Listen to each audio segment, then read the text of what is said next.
안녕하세요. 건강 스토리텔러 정아입니다. 생활 속 발암물질이라고 하면 조금 무서운 느낌마저 드는데요.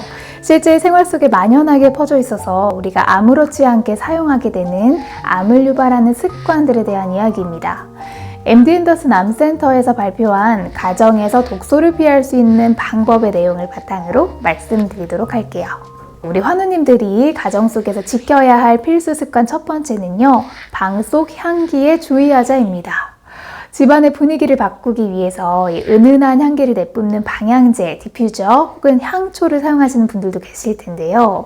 예전에 가습기 살균제 사건 혹시 기억하시나요?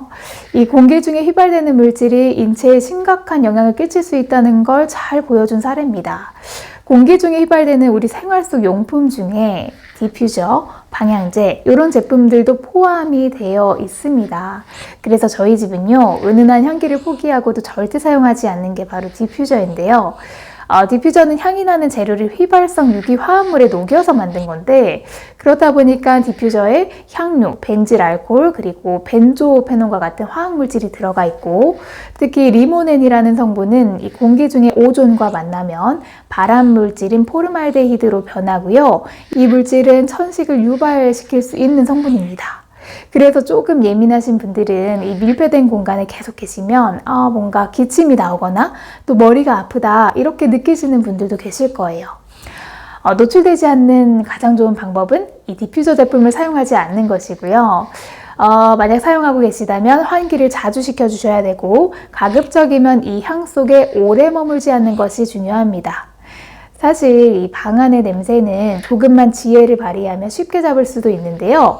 예를 들면 냄새나 공기 중에 오염 성분을 잡는 그 숯을 이용하신다던가, 혹은 겨울에 많이 쓰시는 핫팩 있죠. 이것도 한번 쓰고 식어버린 거 버리지 말고 신발장이나 옷장에 넣어두면 냄새 제거 그리고 습기 제거에도 도움이 된다고 하니까 이런 방법을 쓰실 수도 있고요. 또 많이들 쓰시는 방법 중에 하나인데, 커피가루를 잘 말려서 쓰레기통 바닥이나 옷장 같은 데에 두면 냄새 제거하는 데 도움받을 수 있습니다. 네, 그럼 향기와 멀어지는 습관 이어서 두 번째 생활 속 습관은요, 플라스틱 줄이기를 말씀드리고 싶습니다. 여태 많이 다루는 내용이기도 한데요. 플라스틱은 워낙 단단하고 또 가공비가 저렴해서 여러 기업에서 사용해온 재료죠. 하지만 이런 장점과는 달리 무분별한 플라스틱 사용은 환경오염뿐만이 아니라 현재는 우리 인간의 건강에도 위협이 되고 있습니다. 특히 5mm 이하의 아주 작은 입자의 미세 플라스틱이 몸속에 쌓이면요, 여러 가지 문제를 일으킬 수 있는데, 우리에게 이 플라스틱이 들어오는 경로는 굉장히 다양합니다. 예를 들어서 바다에 버려진 밧줄, 그물, 이런 비닐봉지와 같은 제품들이 햇빛, 자외선에 녹아서 점점 작은 이 물질로 변하면 바다 생물들이 그걸 먹이로 오인해서 먹고, 이걸 또 사람이 먹게 되는 구조이기도 하고요.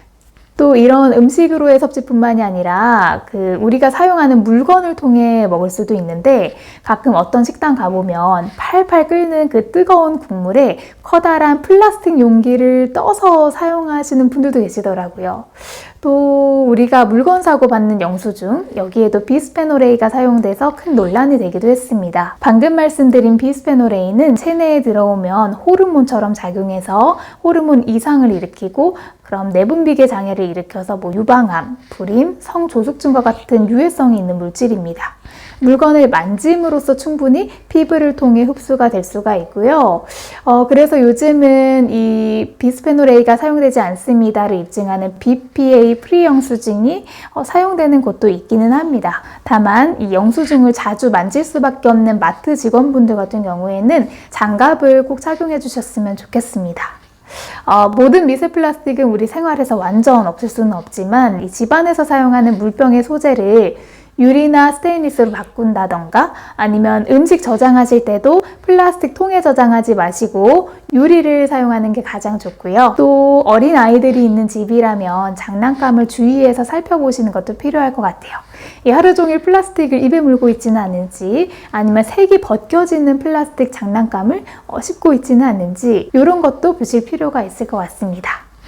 네, 그럼 마지막 생활 습관은요, 편리함에서 좀 멀어지자를 말씀드리고 싶어요. 자, 위에 말씀드리는 것과 연결되는 내용이기도 한데요. 편리함을 살짝 피하기만 해도 우리 생활을 훨씬 더 건강하게 만들 수 있습니다. 예를 들면 우리가 자주 쓰는 물티슈도 플라스틱이라는 거 알고 계셨나요? 이 물티슈는 레이온 폴리에스테르와 같은 이 합성 섬유를 압축해서 만든 부직포인데요. 최근 몇 달 전에도 이슈 하나가 있었죠. 자, 유명 기업의 아기 물티슈에서 가습기 살균제 성분의 독성 물질이 검출된 사건입니다. 이 독성 물질은 과거 가습기 살균제에 사용됐고 또 방부제로 사용되는 성분으로 일정 농도 이상 노출되면 피부나 호흡기에 문제를 일으키고 알레르기를 유발시키는 성분이에요. 안전한 아기용 물티슈라고 홍보되어 있으니까 믿고 사용한 소비자들만 괜히 피해를 입게 된 거죠. 그래서 생활의 편리함만을 추구하기보다 몇 초 더 걸리더라도 안전한 불편함을 선택을 하셨으면 좋겠습니다. 예를 들면 차 한 잔 마실 때에도 플라스틱으로 코팅된 티백보단 원물을 이용해서 마시는 거, 그리고 집안에서 사용하는 철수세미 대신 천연수세미로 대체하는 거, 또 물티슈 대신 손수건 사용하는 거, 그리고 플라스틱 빨대 대신에 종이 빨대를 이용한다던가 페트병 대신 유리병, 비닐봉투 대신에 에코백, 크게 어렵지 않죠.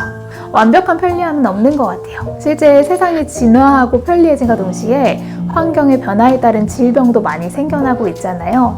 생활 속의 약간의 불편함은 어쩌면 건강한 생활을 지킬 수 있는 방법이 될 수 있습니다. 작지만 커다란 생활 속 습관 잘 지켜주시면서 오늘 하루도 건강하게 보내셨으면 좋겠습니다. 오늘 내용은 여기까지입니다. 시청해주셔서 감사합니다. 항상 건강하세요.